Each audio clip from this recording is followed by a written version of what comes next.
Hello students, आज हम बात करेंगे chapter number 1 relation and function of class 12 का। रिलेशन एंड फंक्शन में हम पहले रिलेशन एंड फंक्शन के थोड़े बेसिक करेंगे। पहले रिलेशन के बारे में बात करेंगे। इसमें मैंने ये टॉपिक लिख दिए हैं। पहले कार्टेशियन प्रोडक्ट के बारे में बात करेंगे जो हमने +1 क्लास में भी पढ़ा था। फिर रिलेशन के बारे में, टाइप ऑफ रिलेशन 8 टाइप के रिलेशन है उनके बारे में बात करेंगे। Identity relation, universal relation, void relation, inverse relation, reflexive relation, symmetric, transitive, anti symmetric, इन सभी रिलेशन के बारे में बात करेंगे। और यदि आपने गणित जगत चैनल को सब्सक्राइब, शेयर, लाइक, कमेंट नहीं किया है तो कृपया कर दीजिए। आज हम बात करेंगे कार्टेशियन प्रोडक्ट की। देखो कार्टेशियन प्रोडक्ट क्या होता है। कार्टेशियन प्रोडक्ट ऑफ 2 सेट, मान लो ये 2 सेट है। कार्टेशियन प्रोडक्ट को लिखते हैं A क्रॉस B। ये A क्रॉस, ठीक है, ये कार्टेशियन प्रोडक्ट है। A, मान लो A में 1 2 3 3 एलिमेंट हैं। B में आप 4 5 ले सकते हैं, 2 एलिमेंट ले सकते हैं, ज़्यादा भी ले सकते हैं। तो कार्टेशियन प्रोडक्ट में हमने क्या पढ़ा था, पहले हम क्या करते हैं कार्टेशियन प्रोडक्ट में, पहले A का एलिमेंट लिखते हैं फिर B का, यानी कि ऐसे लिखते हैं। यदि इसकी डेफिनेशन लिखूँ x, y, यानी कि ऑर्डर्ड पेयर में लिखते हैं सच दैट ये जो पहला एलिमेंट है वो A का होता है और दूसरा एलिमेंट कहाँ से आता है, B का। ये क्या इसका मतलब होता है, बिलोंग्स टू का मतलब क्या है कि x A में से है, y कहाँ से है, B से, y B से बिलोंग कर रहा है। तो देखो कैसे लिखेंगे इसको, यहाँ क्या लिखेंगे 1 4 1 5 2 4 2 5, ठीक है, 3 4 3 5। ये आपकी क्या हो गई, कार्टेशियन प्रोडक्ट हो गई 2 सेट्स की, ठीक है। इसमें जो पहला एलिमेंट लिखा है वो किसका एलिमेंट लिखा है, A का, और जो दूसरा एलिमेंट लिखा है हमने वो किसका एलिमेंट लिखा है, B का। ये देखो 4 5 4 5 4 5 है सारे। तो ये क्या है आपकी कार्टेशियन प्रोडक्ट ऑफ 2 सेट, बहुत जरूरी है रिलेशन एंड फंक्शन के लिए। अब ऐसे ही, ठीक है, नंबर ऑफ, इसमें यदि आपसे कोई पूछने लग जाए कि कार्टेशियन प्रोडक्ट में नंबर ऑफ एलिमेंट कितने होते हैं, तो जितने number of element n multiply, ये मल्टीप्लाई है, ठीक है, मतलब number of element in A में कितने एलिमेंट हैं 3, 2 में कितने हैं, B में कितने हैं 2, तो उसमें कितने नंबर ऑफ एलिमेंट होंगे, 6 नंबर ऑफ एलिमेंट होंगे कार्टेशियन प्रोडक्ट में, ठीक है। ये थी हमारी कार्टेशियन प्रोडक्ट। हम बढ़ते हैं रिलेशन की तरफ। रिलेशन क्या है, रिलेशन क्या है बेटा, ये जो आपने कार्टेशियन प्रोडक्ट लिखी है तो रिलेशन क्या है, इसका जो कोई भी सबसेट होगा, जो इसका कोई भी सबसेट होगा कार्टेशियन प्रोडक्ट का रिलेशन, क्या डेफिनेशन है, relation is a subset of A cross B if relation R is from A to B। यदि कोई रिलेशन A to B का है, मतलब A से B की तरफ रिलेशन कर रहा है, तो वो रिलेशन क्या होगा, A क्रॉस B का सबसेट होगा। मतलब इसके सबसेट को हम क्या बोलते हैं, रिलेशन बोलते हैं। क्या बोलते हैं, इसके सबसेट को हम क्या बोलते हैं, रिलेशन बोलते हैं। इसको हम डिनोट किससे करते हैं, R से हम इसको डिनोट करते हैं, ठीक है। देने इस कार्ड, ये जो A और B है ये आपके दोनों सेट क्या होने चाहिए, A B, ये दोनों सेट बेटा क्या होने चाहिए, नॉन एम्प्टी होने चाहिए। ये दोनों सेट, ये ध्यान रखना, ये दोनों नॉन एम्प्टी सेट होने चाहिए। अब मैं एक एग्जांपल लेता हूँ, इसका एग्जांपल लेता हूँ R। यदि मैं इसमें से 1 4 1 5 2 5 ये ले लूँ तो ये क्या है, क्योंकि ये इसका सबसेट है, तो ये आपका इसका क्या सबसेट है ना। देखो 1 4 इसमें से है, 1 5 इसमें से है, 2 5 इसमें से है, तो ये इस क्या बन गया, आपका रिलेशन बन गया। इसको हम एरो डायग्राम से भी समझते हैं। एरो डायग्राम कैसे, यहाँ A लिखते हैं 1 2 3 और यहाँ क्या लिखते हैं B 4 5। तो देखो 1 का मैंने क्या 4 के साथ है, 1 का 5 के साथ है, 2 का 5 के साथ है, ठीक है। अब यहाँ देखो जो रिलेशन 1 का 4 के साथ हुआ है, 1 का 5 के साथ भी है, 2 का 5 के साथ भी है, तो जो ये रिलेशन है ये आपका क्या है, रिलेशन है। ये एक प्रकार का रिलेशन है, क्योंकि आप एक सेट में से नंबर ऑफ सबसेट कितने बना सकते हैं, 2 की पावर n। पावर सेट आपके पढ़े थे आपने। यदि A कोई सेट है, ए कोई सेट है तो पावर सेट क्या होता है, नंबर ऑफ सबसेट। इसके नंबर ऑफ सेट क्या होते हैं, यदि नंबर ऑफ एलिमेंट ए में m है तो पावर सबसेट कितने एलिमेंट होंगे, m होंगे। तो यानी कि जितने इसके सबसेट हो सकते हैं उतने क्या होंगे, रिलेशन होंगे, उतने क्या होंगे, आपके रिलेशन होंगे। अभी बात करते हैं अच्छे से। तो रिलेशन को डिनोट कैसे करते हैं, देखो r से डिनोट करते हैं, ज़्यादातर हम r लेते हैं, r, क्योंकि ये किसके सबसेट है, a क्रॉस b के सबसेट है। a क्रॉस b में जो ये a क्रॉस b में जो एलिमेंट थे हमने कैसे लिए थे, x y, x a का एलिमेंट है, y किसका एलिमेंट है, b का एलिमेंट है। तो इसके एलिमेंट भी क्या होंगे, ऑर्डिड पेयर, क्योंकि इसके सबसेट है तो ऑर्डिड पेयर होंगे। और a कहाँ से होगा, a से, b कहाँ से होगा, b से। और यहाँ पर एक वो क्या देगा, कंडीशन देगा a और b में, रिलेशन में यहाँ पर क्या देगा, वो एक कंडीशन देगा। कंडीशन का मतलब क्या है कि रिलेशन के लिए जैसे a plus B is equal to 1 ऐसे भी दे सकता है, condition a plus B is equal to 0, इन दोनों का जोड़ 0 है। या आपको क्या देगा, a डिवाइड्स b, ठीक है। ये आपके क्वेश्चन जब हम करेंगे तो और अच्छे से समझ आएगा। तो ऐसे आप क्या ले सकते हैं, रिलेशन ले सकते हैं, ठीक है। जो आपका यहाँ पर अब ये आपका क्या है, रिलेशन है, या ये रिलेशन समझ आ गया होगा आपको कि रिलेशन क्या होता है, सबसेट होता है a क्रॉस b का। इसको लिखते कैसे, ऐसे लिखते हैं, ए ऑर्डिड पेयर में लिखेंगे, पहला एलिमेंट a का, दूसरा एलिमेंट b का, क्योंकि हम रिलेशन a से b ले रहे हैं इसलिए ध्यान रखना। अच्छा, एक और बात, क्योंकि हम बात करेंगे a क्रॉस a की बात करेंगे, a क्रॉस a का मतलब क्या है कि पहला एलिमेंट b, a का दूसरा एलिमेंट भी किसका, यदि हम x y लें तो इसका मतलब क्या है, पहला एलिमेंट भी a का और दूसरा एलिमेंट भी किसका हो, a का हो, तो उसे क्या होगा, a क्रॉस a होगा। यहाँ मैंने, आप कहोगे यहाँ x को नहीं लिखा, मैंने x नहीं लिखना इसमें, क्यों नहीं लिखना, देखो अभी आपको बताता हूँ। मान लो ये a 1 2 3 है तो a क्रॉस a क्या होगा, देखो a 1 2 3 क्रॉस प्रोडक्ट 1 2 3, ठीक है। कार्टेशियन प्रोडक्ट करेंगे तो कैसे लिखते हैं, पहले a का, तो यहाँ लिखेंगे 1, यहाँ क्या आएगा 1, फिर 1, फिर ये लिखो 2 1 3, फिर ऐसे लिखेंगे 2 1 2 2, ठीक है, 2 3, ऐसे लिखते हैं ना कार्टेशियन प्रोडक्ट में, 3 1 3 2 3 3, ठीक है। यदि मैं यहाँ x लिख देता तो जो एलिमेंट यहाँ था वही एलिमेंट यहाँ होना चाहिए, लेकिन a क्रॉस a में देखो यहाँ ये हो सकता है, लेकिन इससे डिफरेंट भी है, 2 भी है, 3 भी है, देखो 2 1 भी है, अलग अलग भी है दोनों एक ही एलिमेंट, लेकिन x नहीं लिख सकते, x y लिखेंगे। ये आपने जरूर ध्यान से पढ़ना है, क्योंकि जो ये हम रिलेशन पढ़ेंगे ज़्यादातर रिलेशन किसके ऊपर है, a क्रॉस a के सबसेट होंगे, क्योंकि हम a के ऊपर लेंगे। रिलेशन ये है तो a से b तक, लेकिन जो हम ये रिलेशन पढ़ेंगे ये रिलेशन किसके ऊपर होगा, ऑन a का मतलब क्या है, a से a तक हम रिलेशन पढ़ेंगे, ठीक है। ये था आपका रिलेशन। अब हम बात करते हैं रिलेशन में ही सबसे इम्पोर्टेंट चीज़ है डोमेन कोडोमेन, वो मैं वहाँ लिखना भूल गया, डोमेन कोडोमेन। देखो डोमेन क्या होता है और कोडोमेन क्या होता है, और तीसरी चीज है एक रेंज क्या होती है, ठीक है। अभी हमने एक एरो डायग्राम बनाया था, यदि आपने अभी ध्यान हो, ये देखो 1 2 3 और यहाँ मैंने 4 5 लिखा था, 1 का 4 के साथ, ठीक है, 1 का 5 के साथ, 2 का 4 के साथ, ठीक है। ये a है, ये b है, ठीक है। आपका रिलेशन क्या है, कहाँ से कहाँ है, a to b, r relation कहाँ है, a से b। तो जो क्या होता है, डोमेन क्या है, domain is a subset of A, जो a का सबसेट होगा वो क्या होगा, डोमेन होगा।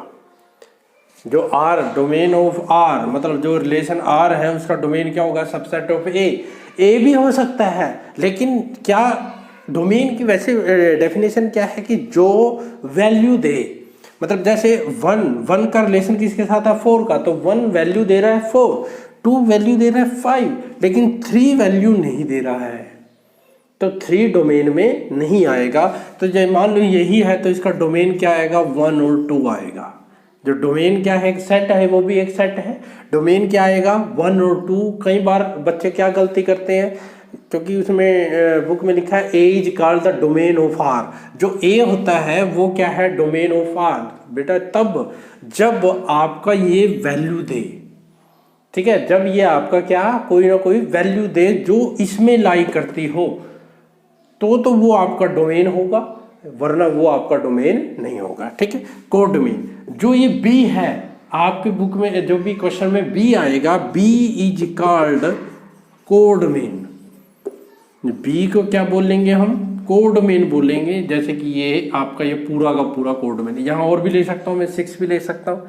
तो बी क्या हो जाएगा, 4 5 6, ये क्या हो गया आपका कोडोमेन हो गया। अब हम बात करेंगे बेटा रेंज की। रेंज क्या होता है, ध्यान से देखो।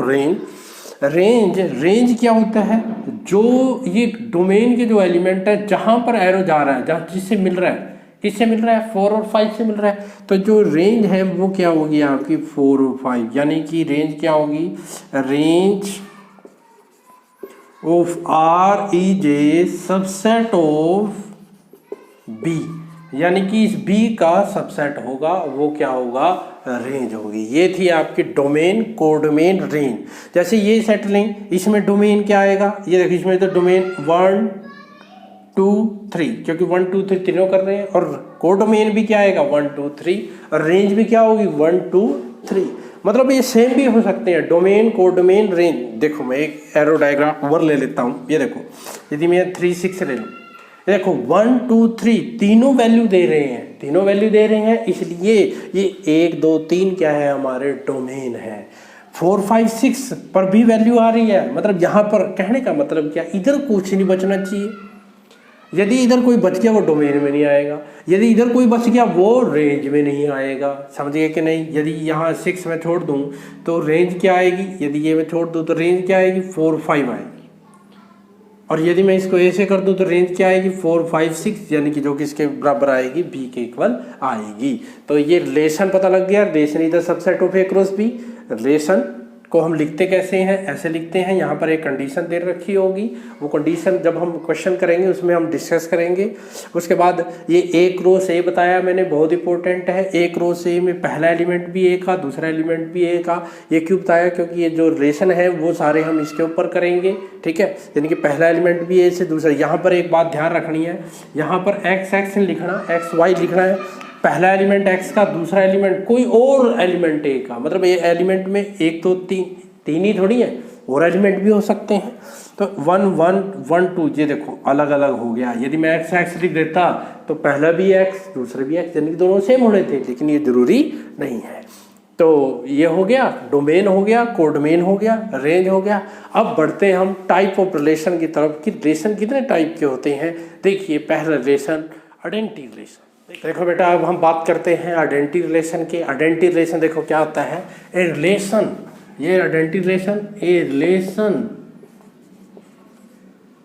रिलेशन ऑन ए के ऊपर लिया है मैंने रिलेशन ये, ठीक है, is called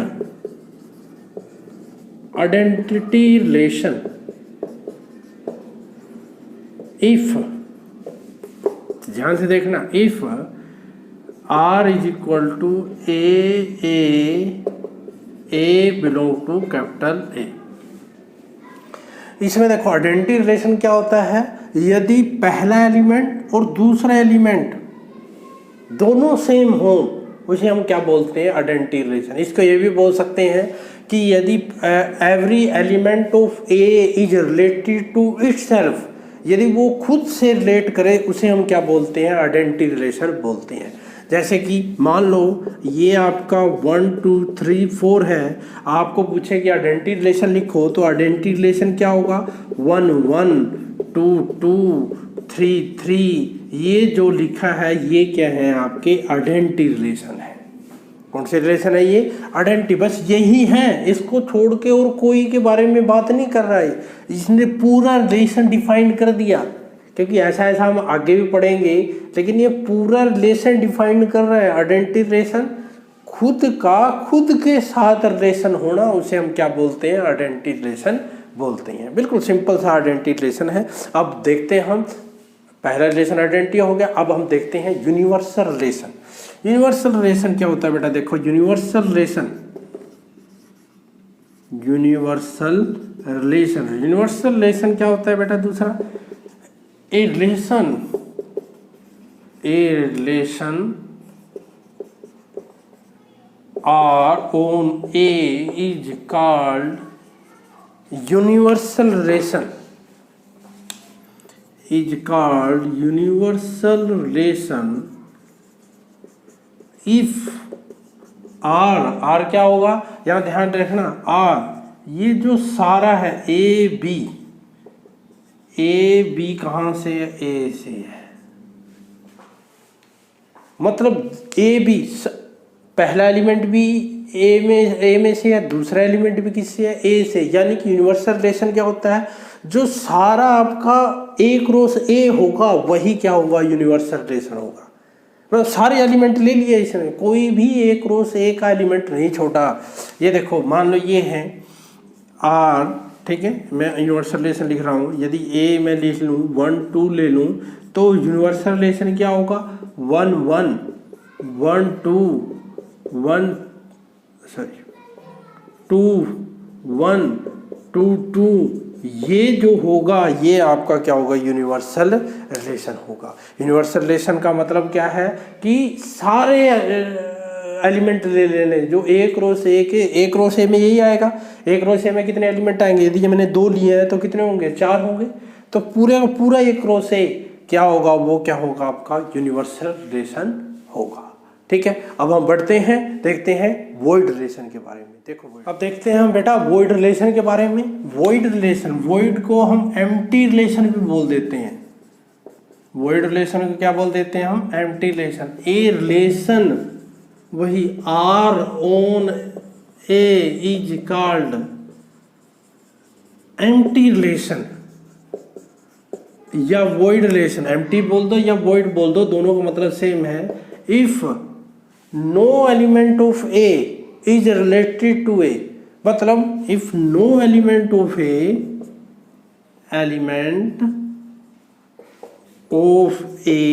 is related to A, मतलब कहने का मतलब क्या है? जो ये आर होगा ये एम्प्टी होगा, subset of A cross B, A cross A. मतलब आर जो होगा वो क्या होगा? आपका एम्प्टी। एम्प्टी का मतलब क्या? उसका दूसरों के साथ, ए के साथ कोई रिलेशन नहीं है। मतलब आपके जो आपने एरो डायग्राम से देखा था, मतलब किसी का भी दूसरे की तरफ एरो नहीं जा रहा। इसका एक एग्जांपल ले लेते हैं। मान लो ए मैंने ले लिया 1 2 3 4, देखो ध्यान से। एक आर मैंने देखो क्या लिया है? ए बी, ए और बी दोनों एलिमेंट कहाँ से हैं? ए से। और मैंने यहाँ ले लिया कि उन दोनों का डिफरेंस, मैंने कहा था ये कंडीशन देगा, ये कंडीशन दे दिया। उन दोनों का डिफरेंस मतलब ए बी, यहाँ ए बी वो होंगे जिनका डिफरेंस क्या होगा? 8। और ये ए और बी कौन कहाँ से हैं? ए से हैं। अब यहाँ देखो, आप जो आपने ये लिया है एग्जाम्पल, अब यहाँ ए में से ऐसे कोई भी एलिमेंट हम नहीं ले सकते जिनका डिफरेंस क्या होगा? 8। बोलो, ले सकते हैं क्या? ये देखो, ये ले लो 1 1 में 2 करेंगे -1, 8 नहीं आएगा। 1 3 ले लो, 3 -1 क्या आएगा? 1 4 -1 क्या आएगा? 3 आएगा। मतलब किसी का भी, जब आप एक दूसरे के एलिमेंट ए के साथ लेंगे, किसी का भी डिफरेंस 8 नहीं आ रहा। इसका मतलब क्या है कि जो ये आर है ये क्या है? एम्प्टी है, क्योंकि किसी का किसी के साथ रिलेट नहीं हो रहा। तो इसे हम क्या बोलते हैं? वॉइड रिलेशन बोलते हैं। क्या बोलते हैं इसको? Void relation. अब देखते हैं बेटा आगे इनवर्स रिलेशन। इनवर्स रिलेशन क्या होता है बेटा? देखो, इनवर्स का मतलब आप समझ ही रहे हो। इनवर्स का मतलब उल्टा, ठीक है। A relation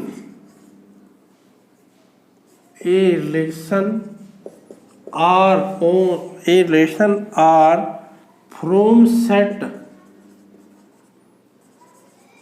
A to B. Let A relation R from set A to B. यहाँ मैंने A to B लिया है। Then the relation मैं R इनवर्स ले लेता हूँ ऊपर, from set B to A is called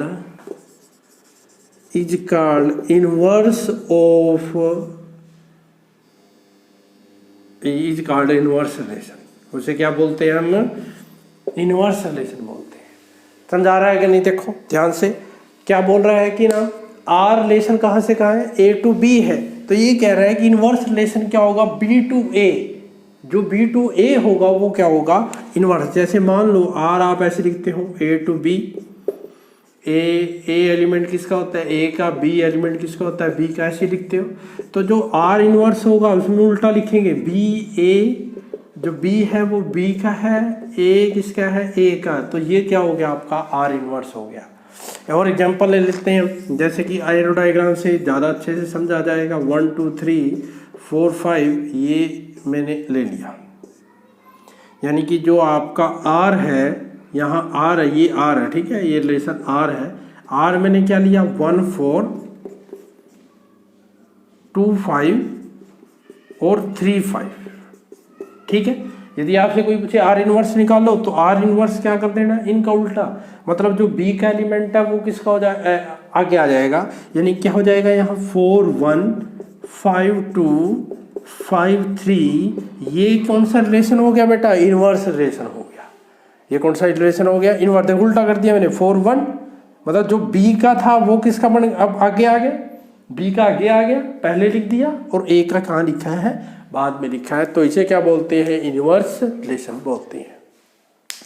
बेटा जो ये रिलेशन मैंने बताए हैं, ये 4 रिलेशन जो बताए हैं, ये आपकी एक्सरसाइज में काम आ भी सकते हैं, नहीं भी, लेकिन जो आगे के 3 हैं, जो आगे के 3 हैं या 4 हैं, जो रिलेशन बहुत इंपॉर्टेंट है, देखिए उसको ध्यान से देखना है, रिफ्लेक्सिव, सिमेट्रिक, ट्रांजिटिव, क्योंकि इसी के ऊपर आपका सम आएगा। देखिए सबसे पहला जो रिफ्लेक्सिव रिलेशन, तो बेटा आप देखते हैं, बहुत इंपॉर्टेंट रिफ्लेक्सिव रिलेशन, ध्यान से समझना है आप लोगों ने। रिफ्लेक्सिव रिलेशन बहुत इंपॉर्टेंट है ये, और आसान भी है, और आप कहोगे देखा है लग रहा है, क्योंकि ये आइडेंटिटी रिलेशन जैसे ही है। A relation R on set A is called reflexive,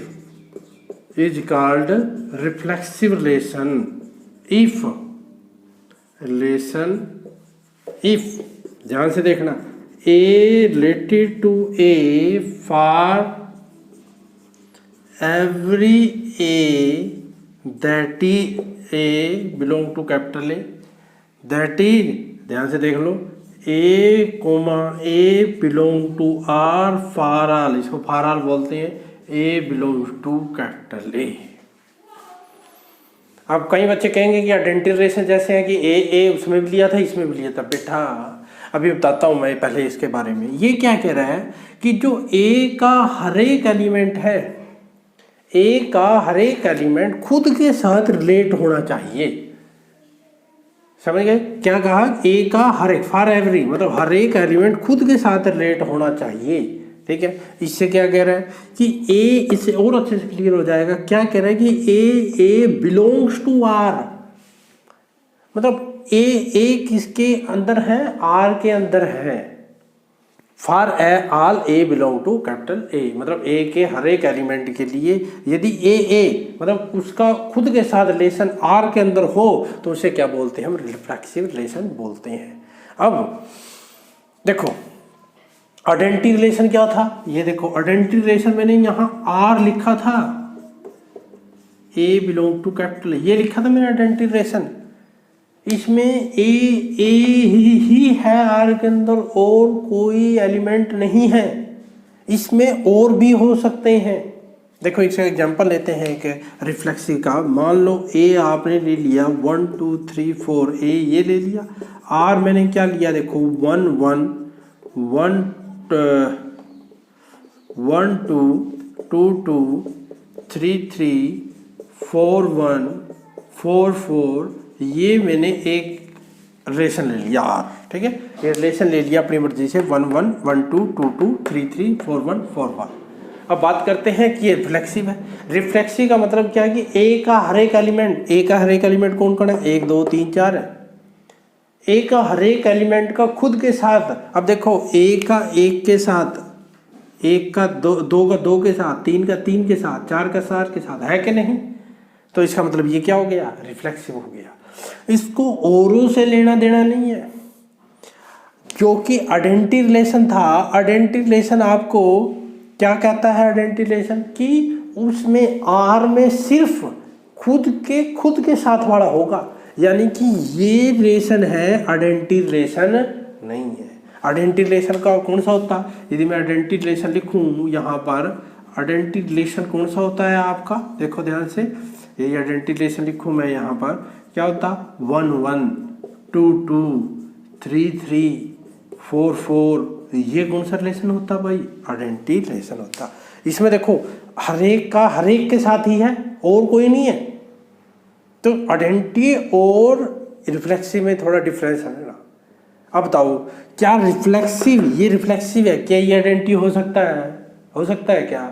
reflexive में आइडेंटिटी नहीं हो सकता, क्यों? यहाँ 1 2 भी आ रहा है। अच्छा, क्या आइडेंटिटी रिफ्लेक्सिव हो सकता है? हो सकता है। देखो रिफ्लेक्स आइडेंटिटी में भाई रिफ्लेक्सिव क्या डेफिनेशन है कि खुद का खुद के साथ रिलेशन होना चाहिए। देखो खुद का खुद के साथ रिलेशन है कि नहीं, तो आइडेंटिटी रिफ्लेक्सिव हो सकता है लेकिन रिफ्लेक्सिव आइडेंटिटी नहीं हो सकता। अच्छा एक एग्जांपल और लेता हूँ मैं, ये देखो 1 1 1 2 2 2 3 3, आपसे कोई पूछने लगता है कि बताओ भाई ये रिफ्लेक्सिव है कि नहीं, तो देखो हर एक के साथ, मतलब जो हर एक एलिमेंट है उसका खुद के साथ रिलेशन होना चाहिए। एक का एक के साथ है, ये रिफ्लेक्सिव के लिए ढूंढना है। 2 का 2 के साथ है, ये है। 3 का 3 के साथ है। 4 का क्या 4 के साथ भी है? नहीं है इसमें, इसलिए ये रिफ्लेक्सिव रिलेशन नहीं है। समझ आएगा कि नहीं रिफ्लेक्सिव रिलेशन के बारे में? ये रिफ्लेक्सिव रिलेशन नहीं है। कहने का मतलब क्या, हर एक एलिमेंट हर एक एलिमेंट का खुद के साथ होना चाहिए, कोई भी छूटना नहीं चाहिए, तो उसे हम क्या बोलेंगे? रिफ्लेक्सिव रिलेशन बोलेंगे। समझ आ गया? बहुत इंपॉर्टेंट है, हम इसको प्रूव करेंगे। बस ये देखना है खुद का खुद के साथ। एक मैंने एग्जांपल लिया था, यदि अभी थोड़ी देर पहले देखा होगा आपने, ये लिया ए बी, अभी लिया था मैंने ए बी, ए में से है, और a माइनस बी क्या लिया था मैंने? 8 लिया था, ठीक है। ये तो क्या हो गया था? रिफ्लेक्सिव हो गया था, सॉरी रिफ्लेक्सिव का, ये तो एम्प्टी आ गया था, एम्प्टी आया था ना। यदि मैं यहाँ 2 ले लूँ, उसकी जगह 2 ले लूँ, और a क्या था आपका?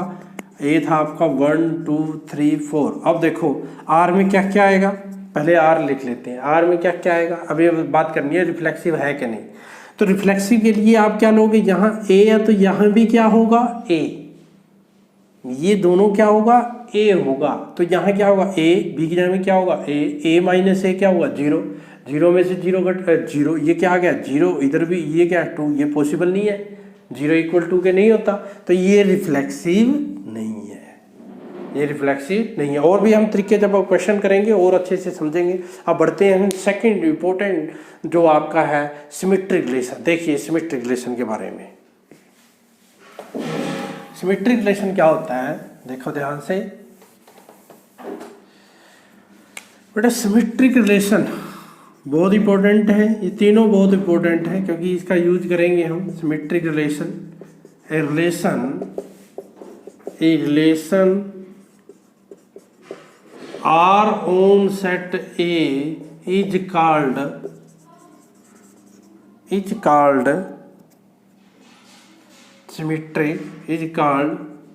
symmetric relation if ध्यान से देखना, पहले मैंने if A related to B then B related to A, that is कहने का मतलब क्या है कि if AB यदि R के अंदर है देन BA भी R के अंदर हो तो उसे हम क्या बोलते हैं? सिमेट्रिक रिलेशन बोलते हैं।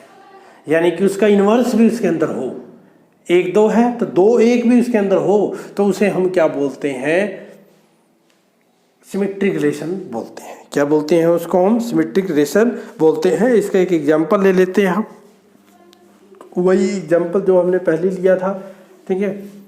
एक 1 2 3 ले लिया, ठीक है। तो R मैंने एक रिलेशन लिया है 1 1 1 2, ठीक है, 2 1 2 2 3 1 3313। ठीक है, ये अपनी मर्जी से लिए। ठीक है, पे क्वेश्चन में हम बनाएंगे, कैसे आएंगे वो क्वेश्चनों में डिस्कस करेंगे। अब बात करते हैं कि सिमेट्रिक है कि नहीं। देखो सिमेट्रिक के लिए क्या कहा मैंने, एक बात ध्यान रखना सिमेट्री के लिए, इनको तो छोड़ ही देना क्योंकि ये तो सिमेट्रिक होते ही हैं, इनको तो चेक करने की जरूरत ही नहीं। क्योंकि 1 1 का इनवर्स भी क्या होगा, 1 1 ही होगा। 2 2 का इनवर्स क्या होगा, 2 2 होगा। 3 3 का क्या होगा, 3 3, तो चेक करने की जरूरत ही नहीं। अब जो बाकी बच गए 1 2, अब आपने देखना है ये 1 2 इसके अंदर है, आर के अंदर है। इफ इसने कहा यदि ये आर के अंदर है देन आप 2 1 भी आर के अंदर हो। देखो 1 2 है, 2 1 इसके अंदर है भाई। और एक और बात ध्यान रखनी है, सभी के लिए देखना है, ये नहीं है कि एक ये मिल गया तो इसी को देख के कह दिया कि सिमेट्रिक है, नहीं, सभी बाकी भी देखनी है। देखो 3 1 का उल्टा क्या आएगा, 1 3 भी इसके अंदर है। ये देखो 1 3 का उल्टा 3 1 इसके अंदर है। यदि यहाँ पर ये 1 3 नहीं होता तो ये सिमेट्रिक नहीं था, क्योंकि 3 1 का उल्टा नहीं है, इनवर्स नहीं है। तो आपका यदि उसका इनवर्स ए बी आर के अंदर है, बी ए बी आर के अंदर हो, तो उसे हम कौन सा रिलेशन बोलते हैं, सिमेट्रिक रिलेशन बोलते हैं। कौन सा रिलेशन बोलते हैं, सिमेट्रिक रिलेशन बोलते हैं। ठीक है, इसका एक एग्जांपल और ले लेता हूं मैं, क्वेश्चन में भी करेंगे हम ध्यान से। देखो एक मैंने एग्जांपल ले लिया कि आर, ये 2 फॉर्म में लिखता हूँ बेटा मैं। एक ऐसे कंडीशन वाली रूप है, ये ए भी कहाँ से, ए से, ए आपका यही है 1 2 3 4। ठीक है, यहां मैंने क्या लिया, a is divisible by B.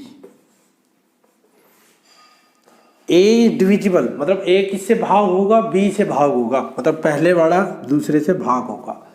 बेटा ये 2 फॉर्म लिखता हूँ, एक मैं 1 1 2 2 3 3 ऐसी फॉर्म में लिखता हूँ, एक ये फॉर्म लिखता हूँ। यदि आपको याद हो सेट में जब आप प्लस में करते हैं 2 प्रकार की फॉर्म होती है सेट को लिखने की, एक सेट बिल्डर फॉर्म, एक सेट रोस्टर फॉर्म। ये कौन सी फॉर्म है, बिल्डर, सेट बिल्ड करती है ये, जब आप करेंगे जैसे बिल्ड हो गई। और रोस्टर फॉर्म जो आप पहले लिखी थी वो कौन सी फॉर्म है, आपकी रोस्टर फॉर्म है। तो दोनों में से जो भी आपको आसान लगे वो देख लेना। अब ए इज डिविजिबल बाय बी, अब देखो यहाँ, ये देखो ए डिविजिबल बाय बी, यदि मैं यहाँ 2 ले लूँ, ए की वैल्यू क्या लिया 2, बी क्या आएगा, यहाँ से लिया मैंने, या यदि मैं इस रिलेशन को बनाना चाहूँ तो क्या बनेगा, ये रिलेशन बना के दिखा देता हूँ मैं। 1 1 1 को कौन डिवाइड करता है, 1 करता है, और कोई डिवाइड करता है 1 को, नहीं करता। ठीक है, उसके बाद ले लो 2 को कौन डिवाइड करता है, 1 करता है, 2 करता है। फिर ले लो 3 को कौन डिवाइड करता है, 1। भाई ए इज डिविजिबल बाय बी, ए किससे डिविजिबल हो रही है, भाग किससे हो रही है, बी से, तो पीछे वाले से भाग हो रही है, तो 3 किससे होगा, 3 से होगा। उसके बाद लो 4 किससे होगा, 1 से, 4 किससे होगा, 2 से, 4 किससे होगा, 4 से, और किसी से होता है नहीं। ठीक है, अब देखते हैं कि सिमेट्रिक है कि नहीं। ये देखो सिमेट्रिक 2 1 है, सिमेट्री के लिए इसका रेसिप्रोकल 1 2 भी चाहिए। क्या इसके अंदर 1 2 है, भाई इसने क्या कहा था, इफ 2 1, देखो यहाँ 2 1 आर के अंदर है, बट क्या लिखेंगे आप, ऐसे देखो 1 2 कैसे लिखेंगे, ऐसे काट के ऐसे काट देंगे, आर के अंदर नहीं है। ये काटने का मतलब, इसका मतलब क्या होता है, जो ये काटते हैं हम, इसका मतलब होता है नॉट बिलोंग्स टू, ये इसके अंदर नहीं है। देखो 1 2 1 तो इसके अंदर है, 1 2 इसके अंदर नहीं है, तो इसका मतलब जो ये आर है, R is not symmetric, R symmetric नहीं है। तो ये था बेटा आपका सिमेट्रिक रिलेशन। अब बात करते हैं हम नेक्स्ट जो इंपॉर्टेंट है, ट्रांजिटिव रिलेशन। देखिए ट्रांजिटिव रिलेशन क्या होता है, ध्यान से देखो। A relation R on set A is called transitive relation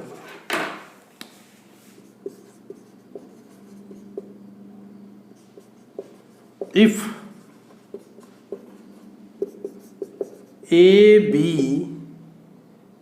belong to R B C belong to R, if का मतलब ये है, देन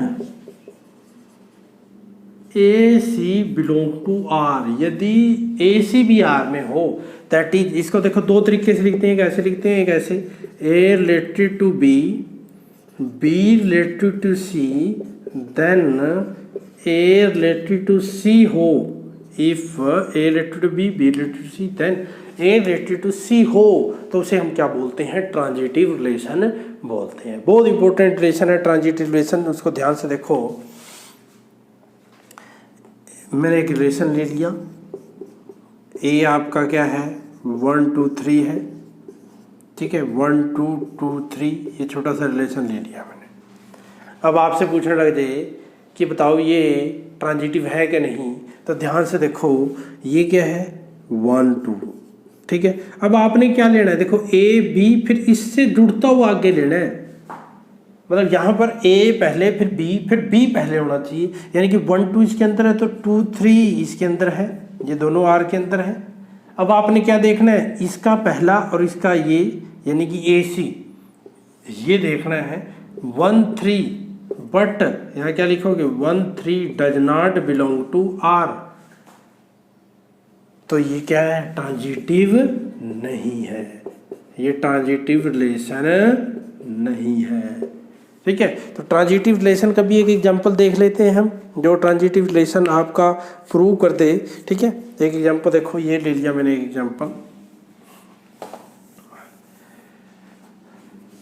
एग्जांपल ले लेते हैं, ए आपका 1 2 3, ठीक है, आर मैंने ले लिया 1 1 1 2, ठीक है, 2 3 1 4, ये एग्जांपल ले लिया मैंने। अब आपसे पूछना है कि बताओ ये ट्रांजिटिव है कि नहीं, ठीक है। एक बात ध्यान रखना, ये जो 1 1 2 2 3 3 होते हैं, इन पर चेक करने की ज़रूरत नहीं है, क्योंकि ये तो ट्रांजिटिव बनाएंगे ही बनाएंगे। कैसे, ये देखो 1 1 इसके साथ मैंने ले लिया, 1 2 ले लिया, और देखो 1 2 1 1 1 2 ले लिया, इसके बाद वाला चाहिए ना आपको, वो ले लिया मैंने, ठीक है। तो अब आपको क्या चाहिए, 1 2 चाहिए, 1 2 तो इसके अंदर है ही है भाई, समझ रहे हो कि नहीं। 1 1 ले लिया बच्चों, ठीक है, 1 1 भी आर के अंदर है। फिर आपने क्या देखना है, यहाँ से स्टार्ट करने वाला, यहाँ से स्टार्ट करने वाला 1 2 है, 1 2 भी इसके अंदर है, दोनों इसके अंदर है। तो अब आपने क्या ले, ए सी, यानी कि 1 2, देखो 1 2 तो इसी के अंदर आएगा, आएगा कि नहीं, तो हमेशा ही आएगा, इसलिए ये चेक करने की ज़रूरत नहीं है। अब आपने इसको छोड़ के बाकी चेक करने हैं। अब देखो यहाँ ले लिया मैंने 1 2, ये रहा 1 2। अब आपने क्या करना है, 2 वाला लेना है, 2 वाला कौन सा है, ये रहा देखो 2 3, 1 2 2 3, किसमें, दोनों आर में है। बट अब आपने क्या देखना है, 1 3 आर के अंदर नहीं है, तो ये भी ट्रांजिटिव रिलेशन नहीं है, is not a transitive relation, ठीक है, ठीक है। एक और मैं ले लेता हूँ 1 2 3, ठीक है, ये ट्रांजिटिव नहीं है। एक ट्रांजिटिव वाला ले लेते हैं रिलेशन, देखो ट्रांजिटिव वाला रिलेशन में एक एग्जांपल लेता हूँ, ट्रांजिटिव वाला 1 1 2 3, एक एग्जांपल लेता हूँ 1 1 2 3 3 4 2 4, ठीक है, एग्जांपल ले लिया। अब पूछ रहा है कि बताओ ए के ऊपर ये ट्रांजिटिव है कि नहीं। 1 1 के लिए तो मैंने कहा था चेक करने की जरूरत है ही नहीं, वैसे यहाँ तो मिलेगा भी नहीं, क्योंकि 1 1 देखो, अब कई बच्चे क्या करेंगे, 1 1 ले लेंगे। अब 1 1 के साथ ये आपने कौन से 2 लेने हैं, आपने पहले 2 लेने हैं, तो यहाँ 1 से लगता हुआ स्टार्ट करना है आपने, वो तो कोई है नहीं, तो 1 पे हम चेक कर ही नहीं सकते, 1 पे तो हम चेक कर नहीं सकते। अब क्या करेंगे, 2 3 करेंगे, 2 3 ले लिया भाई, 2 3, अब 3 से स्टार्ट होता कौन सा है, ये 3 4 ले लिया, ये दोनों आर से हैं। फिर ए सी क्या है, 2 4 भी आर से है, देखो है कि नहीं। तो ये क्या हो गया, आपका ट्रांजिटिव रिलेशन हो गया। तो आपने पढ़ा ट्रांजिटिव रिलेशन, बहुत इंपॉर्टेंट है बेटा, रिफ्लेक्सिव, सिमेट्रिक, ट्रांजिटिव, ये तीनों बहुत इंपॉर्टेंट है, इसको ध्यान से आपने पढ़ना है। अब हम पढ़ते हैं लास्ट जो आपका बचा है, एंटी सिमेट्रिक रिलेशन। ध्यान से देखो एंटी सिमेट्रिक रिलेशन के बारे में, anti symmetric relation, anti symmetric relation. एक सिमेट्रिक पड़ा था और ये क्या है, एंटी सिमेट्रिक रिलेशन। ठीक है, a relation R on set A is called anti symmetric relation. Anti symmetric is called anti-symmetric relation if, ध्यान देना, if A relative to B, B relative to A, मतलब A का relation B के साथ है और B का relation A के साथ है, then A is equal to B। मतलब ये पॉसिबल कब होगा, जब A is equal to क्या हो, B हो। इसका दूसरे लैंग्वेज में ऐसे लिख सकते हैं, if A B belong to R, B A belong to R, then A is equal to B हो। मतलब ये दोनों भाई ए बी आर में, बी ए आर में, ये कब होगा पॉसिबल, जब B A B is equal to क्या होगा, उसमें होगा, तो उसे हम क्या बोलते हैं, एंटी सिमेट्रिक रिलेशन बोलते हैं। ठीक है, तो ये थे आपके relation, type of relation, Cartesian product relation, type of relation, identity relation, in universal relation, void relation, reflexive relation, inverse relation, reflexive, symmetric, transitive, anti symmetric relation. ठीक है, रिलेशन के बारे में हमने पढ़ा। ये था बेसिक ऑफ रिलेशन, ध्यान से आपने इनको पढ़ना है। और यदि आपको ये वीडियो अच्छी लगी तो मैक्सिमम दोस्तों के साथ शेयर करें और चैनल को सब्सक्राइब करने के लिए भी कहें। Thank you.